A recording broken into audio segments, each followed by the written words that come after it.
आम्ही मालेगावातले सर्पमित्र, मी बंडू माहेश्वरी। आज star hotel धुळ्या रोडला स्वप्नील नितीन सोनवणे, स्वर्गवासी नितीन सोनवणे यांचा चिरंजीव याने आज याला कॉल आला होता। हा कॉल आल्यावर तिथे गेला। त्याला वाटलं असे की धामण नाग वगैरे जे निघतं रेग्युलर ते निघतं ते बघितलं, पण तिथे जाऊन जेव्हा ती साईज बघितली तर तो अजगर जातीचा हा बिगर विषारी साप आहे। अजगर म्हटला की मालेगावात 10-10 वर्षात एखादा निघतो, इतकी दुर्मिळ जाते। म्हणजे आम्ही सुद्धा इतक्या 30-35 वर्षापासून काम करतो, पण एवढा मोठ्या साईजचा अजगर बघितला नाही। याचं साधारणतः वय 2 वर्षाचं असेल, साधारणतः 8 फुटाच्या आसपास याचं लांबी आहे। आणि सगळ्यात दुर्मिळ जात याच्याकरता की हा फक्त विळखा मारून डायरेक्ट गिळून टाकणं एवढंच याचं काम राहतं।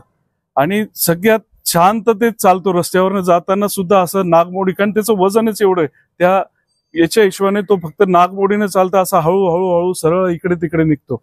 पण अतिशय दुर्मिळ जात म्हणजे फॉरेस्ट च्या हिशोबाने याला सर्वप्रथम आम्हाला फॉरेस्टकडे याची नोंद करावी लागते आणि मग फॉरेस्ट ठरवतं की याला कुठे जमा करायचं, कुठे सोडायचं, काय सोडायचं, त्या हिशोबाने याचं हे राहणार। शांत शांत शांत पहिल्यांदा एवढा जूड साप पकडला, पहिला त्याचा खूप मोठा अनुभव।